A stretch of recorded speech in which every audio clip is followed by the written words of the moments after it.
Molly Havelock had always felt at home amidst the cogs, gears, and humming machinery of her spaceship. As a skilled mechanic, she knew every inch of the vessel like the back of her hand. Her nimble fingers worked deftly on repairing a set of stubborn fuel lines deep within the bowels of the ship, her mind focused on the task at hand. Suddenly, the ship shook violently, throwing Molly off balance.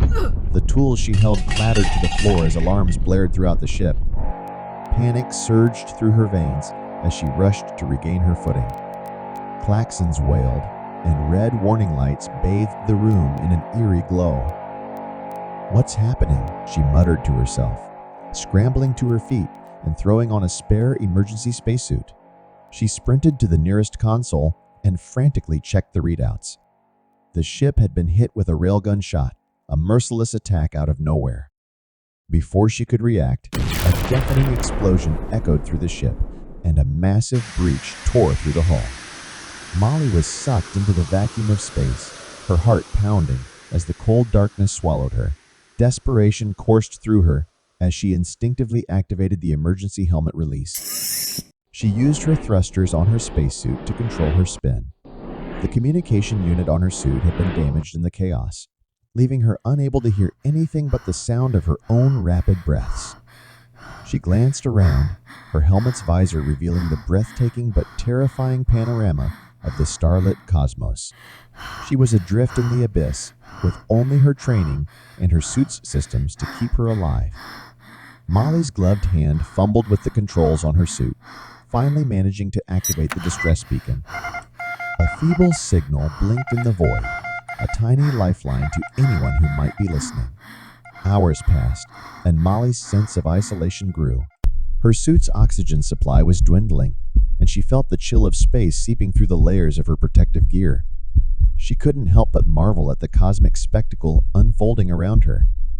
In the silence of the vacuum, she watched two massive space fleets engaged in an epic battle. Enormous warships traded fire, their weapon discharges lighting up the darkness like celestial fireworks. Explosions blossomed like fiery flowers, casting eerie glows on the surrounding debris. The battleships danced gracefully, weaving through the void in an intricate ballet of destruction. Molly's breath caught as she saw the scale of the battle, the conflict between the two fleets, like a magnificent cosmic opera. She felt small and insignificant amidst the grandeur of it all, a lone observer of a galactic drama. Time stretched endlessly as she floated in the void, watching the battle unfold with a mix of awe and despair.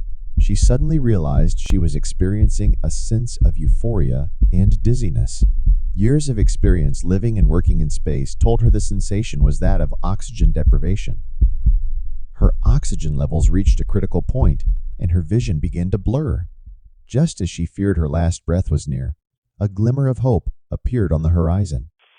A rescue craft, sleek and agile, approached her slowly. Its pilot expertly maneuvered to bring Molly aboard. As the airlock sealed shut behind her, warmth and life rushed back into her body. Tears filled her eyes as she removed her helmet and took her first lungful of air. She was safe, rescued from the unforgiving grip of space. The crew of the rescue craft congratulated her on her courage, but Molly couldn't find the words to describe the breathtaking and terrifying spectacle she had witnessed. As she gazed out of the small window of the rescue ship, Molly knew that she had experienced something few ever would.